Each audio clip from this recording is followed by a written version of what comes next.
এটি শুধু পান করার জন্য নয়, এটি শক্তিরও বিশাল উৎস। নদী, খাল, বিল, জলপ্রপাত কিংবা সমুদ্রের ঢেউ সব জায়গাতেই পানি তার নিজের শক্তি প্রকাশ করে।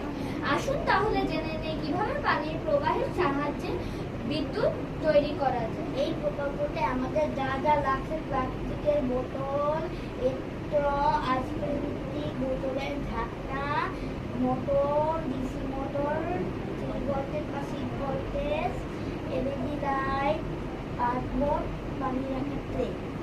এখানে রয়েছে একটি পানির ট্যাঙ্ক। পানির ট্যাঙ্ক থেকে পানি টারবাইনের উপরে পড়বে। টারবাইন যদি ঘুরতে শুরু করে আমরা বুঝতে পারবো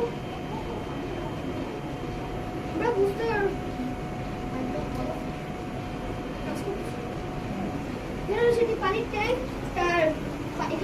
পানির ট্যাঙ্ক। পানি যদি টারবাইনের উপরে পড়ে ফলে টারবাইন ঘুরতে শুরু করবে। টারবাইনের সাথে সংযুক্ত একটি মোটর লাগানো রয়েছে, মোটর ঘুরতে শুরু করবে। এখানে মোটরের সাথে একটি সংযুক্ত তার এবং বাল্ব লাগানো হয়েছে। বাল্ব যদি জ্বলে ওঠে আমরা বুঝতে পারবো যে বিদ্যুৎ তৈরি হচ্ছে।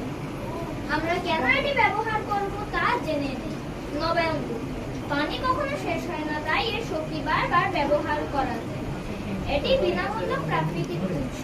পানি থেকে বিদ্যুৎ পাওয়ার জন্য আলাদা কোনো জ্বালানি লাগবে না। এটি বিদ্যুৎ উৎপাদন খরচ তুলনামূলকভাবে অনেক কম।